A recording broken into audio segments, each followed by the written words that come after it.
It's time. From the Personal Liberty Digest studios behind a firewall which blocks Anthony Weiner's Twitter feed, thank God, I'm Ben Crystal, and this is the Grade 8 for the week of June 11th.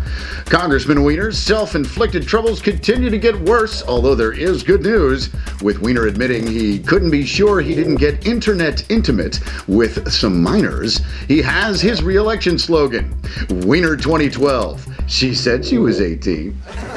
Weiner's wife has finally broken her silence over her husband's amateur photography project.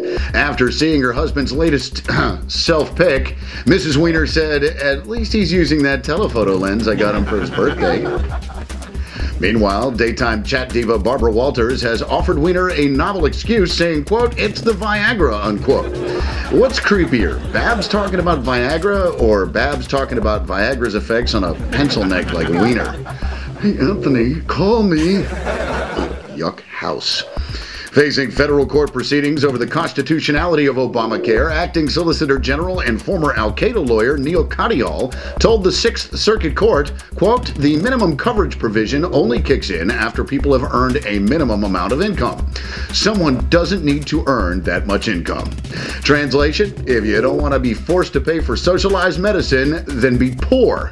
Or, get sent to Gitmo, right, Neil? With his party and planning in disarray, Obama made time this week to sit down with Gabonese dictator Ali Bongo, who has reportedly skimmed close to a quarter of his country's GDP for his personal coffers. Obama took the meeting after his wife Michelle heard Mrs. Bongo refused to buy a $25 million home because it was, quote, too small, unquote. According to Mrs. Obama, "I feel the same way about the White House." Ooh, love your shoes, though.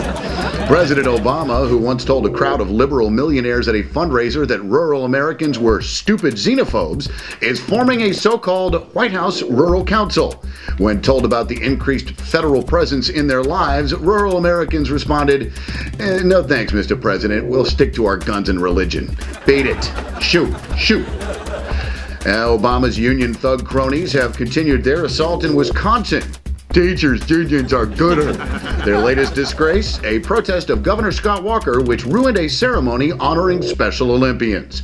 When asked why they were so classless, the union thugs responded, "What? They don't pay union dues."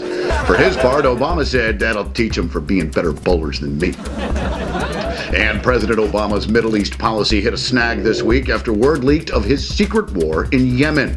We're now up to 4 wars under Obama. Apparently, hope and change meant kill the crap out of everyone. And that's your Grade 8 for this week, kids. For the Personal Liberty Digest, I'm Ben Crystal saying what happens on the internet goes everywhere.